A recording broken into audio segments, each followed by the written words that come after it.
And is it Balle or Balle or? Balle. Balle? Yeah. All right. Balle versus Balle, case D08392854D. Counsel, if you could state your appearances for the record. Neil Mullins, bar number 3544, with and on behalf of Cynthia Balle. Andrew Taylor, bar number 8688, with and on behalf of Mr. Balle.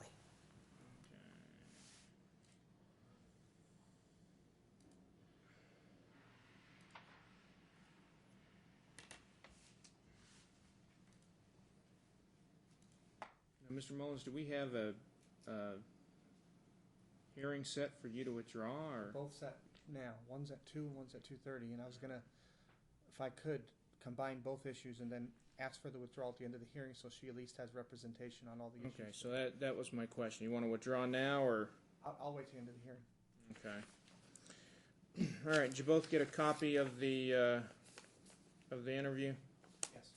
All right. Do you have anything that you wish to anything you wish to direct the court's attention to in the interview, or anything you need to address?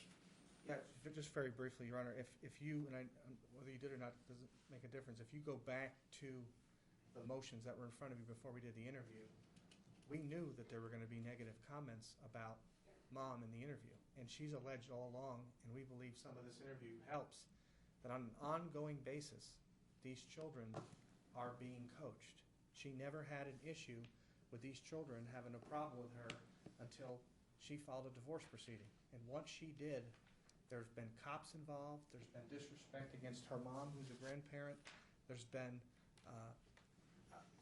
calls at night during her visitation.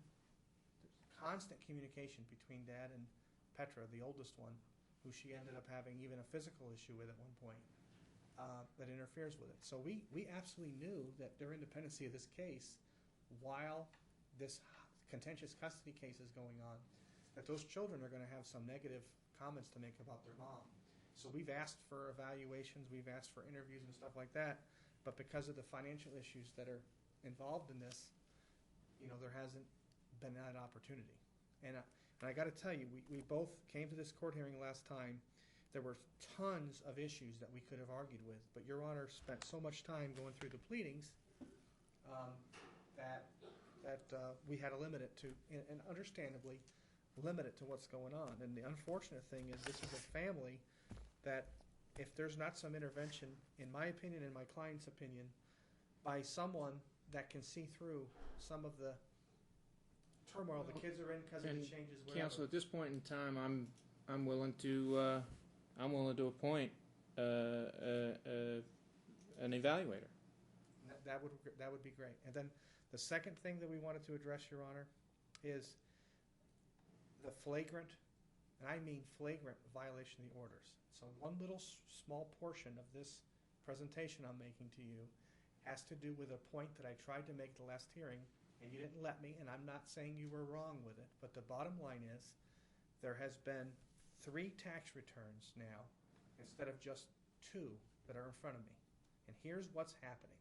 And if you just bear with me for a second, it'll just take 2 minutes, and then you'll be able to know how to address just a second. Other stuff. Hurry up with it. In 2005, this gentleman's gross income from his chiropractic business that he does not work full-time on, he only works a couple hours a day on it, generated $443,000 in gross income, $292,000 in net income. He then makes a voluntary investment in a bogus business called Digital Dojo. He takes a loss of $159,000 in 2005 for the business. The following year, he makes $417 gross, $295 net, just $3,000 higher, and then takes a $121,000 loss from that business.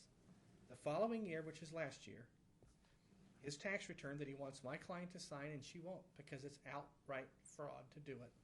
He has a $323,000 income, $255 net, and then takes 2 big deductions.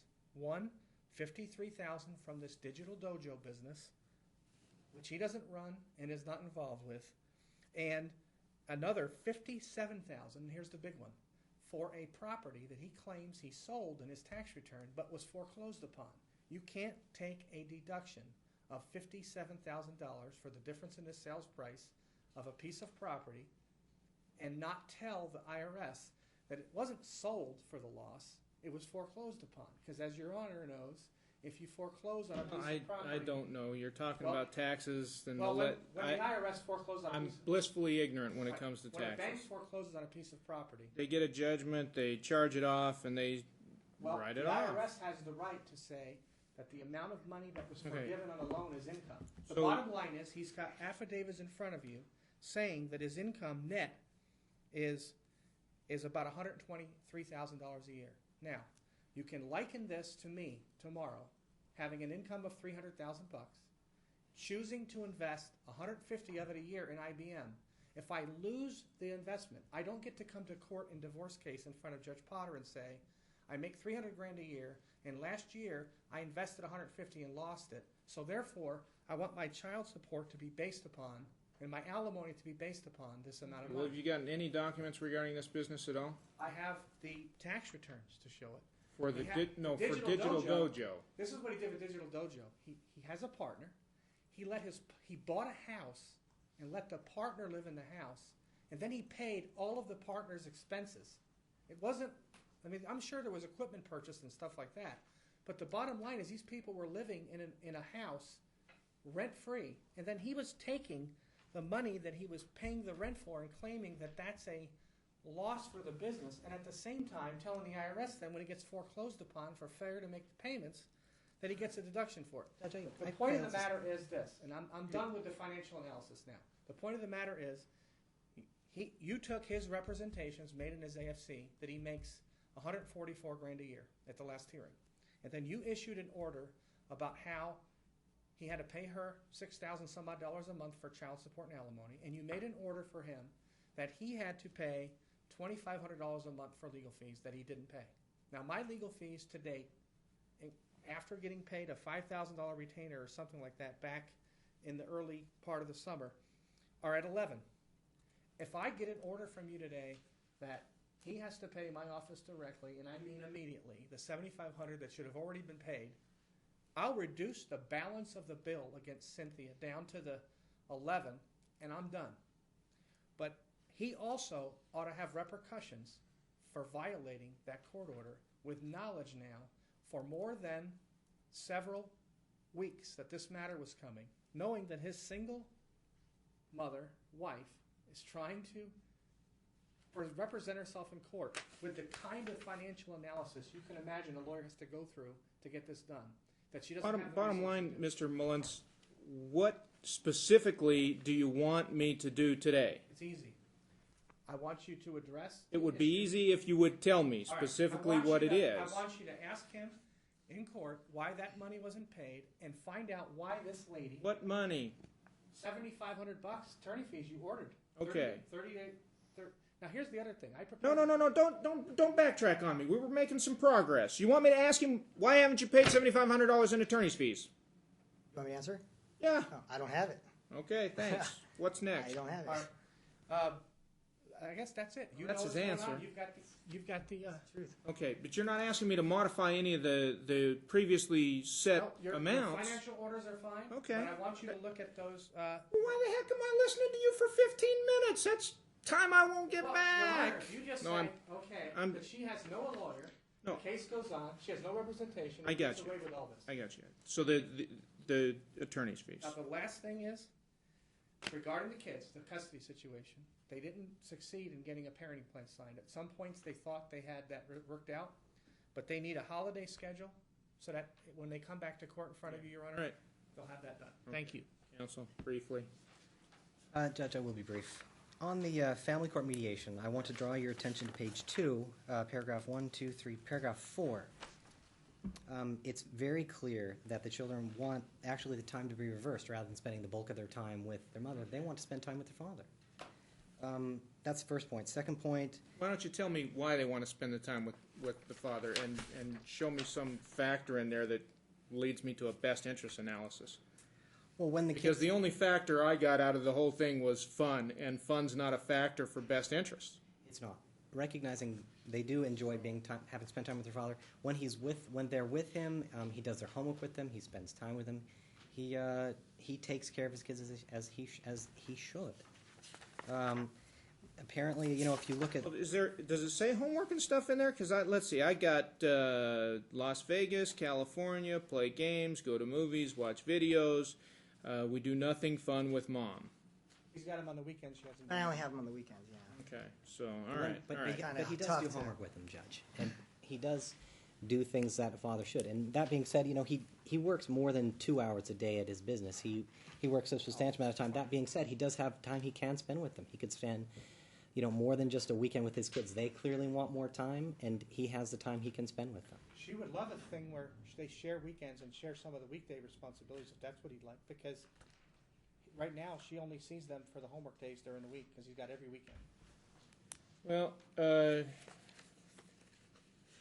do we need a PhD for our outsourced evaluation on this one? I would think he would. Your client's gonna have to pay for half of it. As long as he's going to, the court's going to honor the awards regarding Yeah. the financial orders you've I'm made. not modifying any of the financial Judge, orders today. Do we need a PhD if both parties want to spend? Well, that's what I'm saying. Do we need a PhD? We can save you some money and You want send to you do a to. marriage family therapist? That's fine. Because I'm looking at. Because if the plaintiff is going to school, the plaintiff is spending time away from the kids. She wants to do her thing. Look, I'm looking to try and save you some money. I'm looking at Jack Cathy or Donna Gusnell.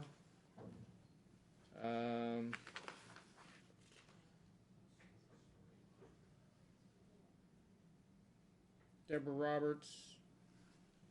Anybody have any preference? The first and third one you just mentioned, Equal Wyford, Donna Wilburn. What? 3 of the 4 are fine. I'm not a preference of Donna Gosnell, but the other 3 are fine. Either one of the other 3 are fine. Paul Wolkin. Yeah, Paul Wolkin. never mind. He's. But Jack Cathy, No preference, Deborah Judge. Roberts, or Let's go with Jack Cathy. that's fine. I like his reports. So I'll need a outsource referral. I'm not sure where Sherry's got them stashed. Now, Judge, we do have a proposed visitation schedule if they would be interested in entertaining it. Well, you can talk about it amongst yourselves while I fill this out really quick. Then, Brad, if you can give them each my standard holiday schedule. Oh, yeah. It's not I got it. He didn't agree to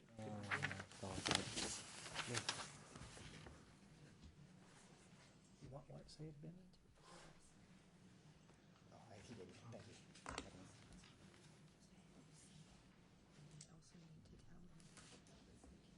He's going to have you tell it to Donna Gosnell, who's going to report back to him. Jack Cathy.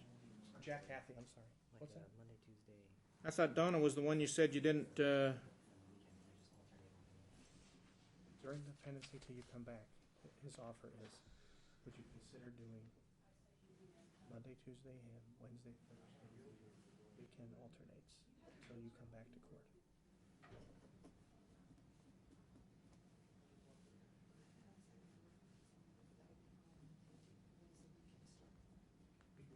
We would have the Then weekends that stay means- where they are. In a row. No way. They're looking at it. Problem With the that you baby, have no way. is she'd be conceding half the week when the issue is still contested. He backs a day off and shows you. One day out? No. I don't think he did, dude. What if No. Look, have either of you guys read the Rivero case yet from the Supreme Court Regarding schooling, is that the one? regarding joint physical custody? Rivero, Yeah. Let me elucidate you. how recently was it? Very recent, October 30th. The Supreme Court has now defined joint physical custody. They accepted the definition that exists in Missouri that states joint physical custody means an order awarding each of the parents significant but not necessarily equal periods of time during which a child resides with or is under the care and supervision of each parent. Joint physical custody shall be shared by the parents in such a way as to assure the child of frequent, continuing, and meaningful contact with both parents. How do you reconcile that with primary then? I don't even know how to do Well, what you have is you have a primary and a secondary, but it also has a component in it that modifies child support that you can take a look at and I will. takes into account the time weighting factors. with the new definition, I don't know that it doesn't matter how we count up the hours, is all I'm saying. You know, we used to fight not to have a 50-50, and now at this point in time, with the definition we've got, I'm not sure that we need to worry about hours in the day and days of the week as much anymore. I'm going to whisper to council for just a second. It could help us. Well, I need to call another case here fairly quickly, guys. Plus every other weekend. No. We have I want the the same return amount date. of time as her. I'm done. Same amount of time as her. Well, I mean, Nope. I want the same time. Okay? So don't even bother. I'm not talking about permanent. I'm talking about I'm talking about now. Put it on their I referral. want the and same amount of let me time know as what her, it if is. not more time than her, because that's what my kids want. Yeah, that's something else. Do I do all I don't of think it? not in an outsourced. What we're talking about now is trying to change what the judge is ordering, which is just weekends. 120. If they'll give us, I'd rather just have the weekends in. okay, You know what I'm saying? all right. The kids want to be with me, dude, not her. They can't Oh, I stand know. her, dude. Or her. They hate her. I know, but I mean, the That's all point it is, those issues. right now, they're willing to agree. But that's why he's sending you to Jack Cathy. She wants to make a comment to you, Your Honor. Oh, I know. Oh, I know. I'm not scared. I'm not hiding nothing. Your I'm Honor, not there scared. are Got to just, stand. there are just a few things that I think that you should know about, and this is very recent. The baby's birthday was the 25th of October, which fell on a Saturday, and the temporary order said that he gets them from Friday afternoon till Monday morning after school. I had called and requested some time with the baby for a cake with friends on the Monday, and he emailed me that he would have to deny my request, and he would not let me see the baby on his birthday. Okay, thanks. He's Not true. I said she could. Stop! the second one. Stop, please, just stop. I mean, go file a TPO, go file a criminal case, file the appropriate motion. I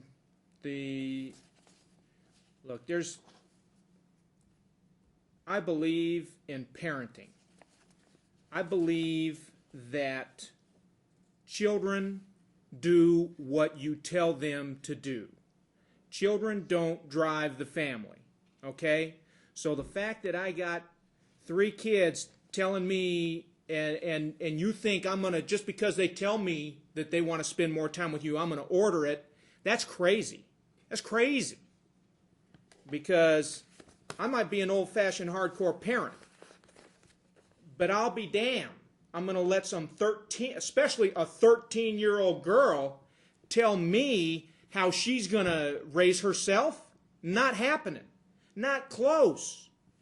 That better be one special 13-year-old before I'm going to take just her whim into consideration.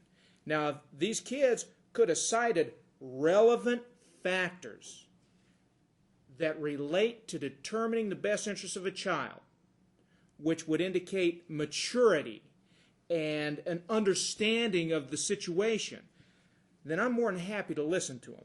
But like I said, all I got out of this report, all I got out of this interview is fun, no fun.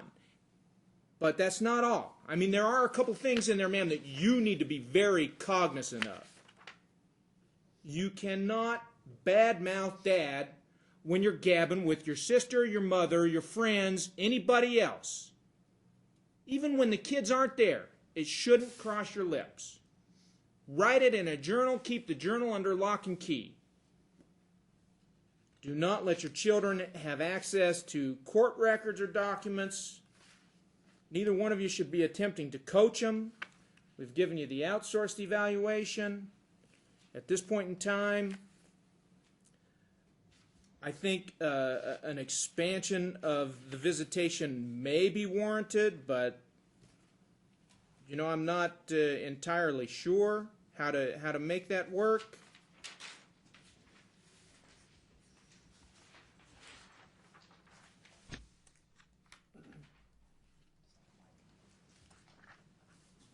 And so, you know, Mr. Anderson Taylor, I'm not sure when is your client available? Besides, I'm giving him the weekends, which is all of his apparent available free time.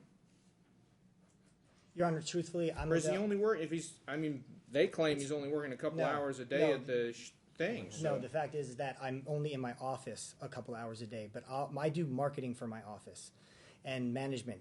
So I'm not in the office. Like I don't physically have to be there. I work 24/7. Well, then you definitely don't need to have more time. If you're working 24/7. No, I'm saying I could be with my kids because I work on my phone. You can't have it both ways. I'm saying You I'm can't- available No, to wait, you. wait. Time out. Here's another parenting nugget from Judge Potter. Multitasking doesn't work with kids. You're either working or you're parenting.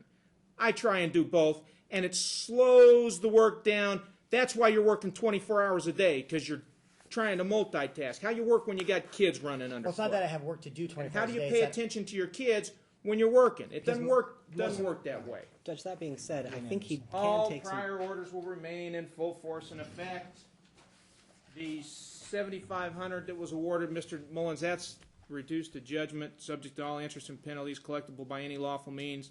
Put liens against the property, do whatever you need to do. The property's gone. I was hoping you're going to make it I- directly against There's him. probably, he's probably got a cash register or something in the safe in the office. Get the sheriff down there and seize it. Okay, Your Honor, so I'm Take his car. I think they've got some paid off assets. There might be an x-ray machine in there. Right now, what I have is that the judgment is against my client because I don't have a remedy against him. Now that you're making an order that I can go directly with him, I'll submit a second order on that issue to Your Honor. But for now, He's the one that owes the money. okay. Didn't wasn't that my prior order? Was it he owed you money? You ordered preliminary attorney fees There's a court case. Hold on a second. We'll talk in about it. general without saying it that way. But now I can interpret it that way and submit a second order, and then I'll have you sign that against him in judgment. Yeah, those, And apparently he's got a motion to set aside that in front of you that I'm not going to be here for. I think we're done. we're done. Are we What was our return date on the, We're going to see a PhD. March 5th, 2009 on the return from the outsourced evaluation? But Mr. Mullins is withdrawn, is that correct? Yeah. 2009. Written right there. I'll explain that in the hall. All right, The page outsourcing 10. evaluation. Okay, sorry, we need to throw you out quick. I got other cases to call up. Hoffman versus Grames Hoffman, case D08387296D. You ready? Let's go.